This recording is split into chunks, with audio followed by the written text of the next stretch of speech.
दुश्मन ना करे दोस्त ने वो काम किया है।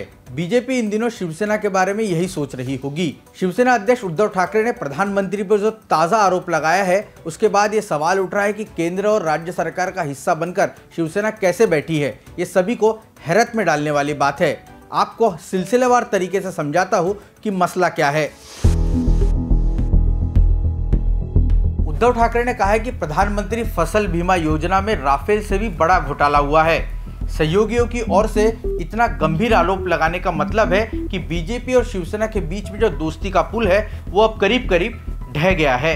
शिवसेना सुप्रीमो ठाकरे और उनके कमांडर संजय राउत का मोदी सरकार पर एक गंभीर हमला है, लेकिन अजरज इस बात को लेकर है कि इतने गंभीर आरोप के बाद भी शिवसेना सत्ता में कैसे बनी हुई है। ठाकरे ने महाराष्ट्र के मराठवाड़ा में सूखाग्रस्त इलाकों में किसानों के बीच कह डाला कि फसल बीमा योजना में घोटाला है, मतलब सीधे प्रधानमंत्री इसके लिए जिम्मेदार है। ठाकरे ने इसके लिए एक किताब का हवाला दिया। खास बात यह है कि प्रधानमंत्री मोदी किसानों के बीच रैलियों में हमेशा अपनी सरकार की इस प्रधानमंत्री फसल बीमा योजना की जमकर तारीफ करते हैं, जिसे ठाकरे घोटाले का नाम दे रहे हैं। ठाकरे ने वरिष्ठ पत्रकार पी साईनाथ की किताब का हवाला दिया है, जिसमें दावा है कि महाराष्ट्र में सिर्फ एक जिले में प्रधानमंत्री फसल बीमा योजना में प्रीमियम के तौर पर रिलायंस इंश्योरेंस को 173 करोड़ रुपए मिले, जबकि फसल बर्बाद होने पर इंश्योरेंस कंपनी ने किसानों को केवल 30 करोड़ का ही भुगतान किया, यानी बिना पैसे लगाए ही 143 करोड़ रुपए का मुनाफा कमा लिया।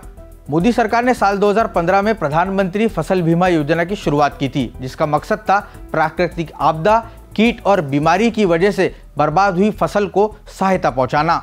लगता है शिवसेना अध्यक्ष उद्धव ठाकरे ने सीधे प्रधानमंत्री को निशाना बनाकर बीजेपी के राष्ट्रीय अध्यक्ष अमित शाह के शिवसेना को लेकर दिए हुए बयान, जिसमें उन्होंने ये कहा था कि शिवसेना को वो उठाकर पटक देंगे, उसका जवाब दिया है। लेकिन बीजेपी और शिवसेना के बीच में जो तनातनी चल रही है वो ज़्यादा गंभीर है।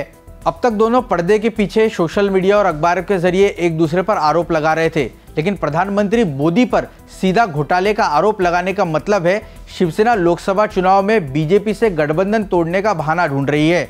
साफ है कि शिवसेना ने मन बना लिया है कि लोकसभा चुनाव में अब वो बीजेपी से दो हाथ करने के लिए तैयार है। लेकिन ये भी एक सच्चाई है कि शिवसेना की राजनीति फिलहाल चित भी मेरा और पट भी मेरा जैसी चल रही है। वो आरोप खुलकर लगा रही है, बयान भी बड़े दे रही है, लेकिन 4.5 साल से दिल्ली और महाराष्ट्र दोनों जगह में बीजेपी के साथ सत्ता में बनी हुई है।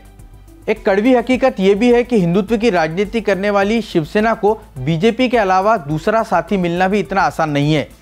ऐसे में अब सवाल ये भी उठ रहा है कि इतनी नोकझोंक के बाद भी क्या बीजेपी और शिवसेना लोकसभा और विधानसभा का चुनाव साथ मिलकर लड़ेंगे?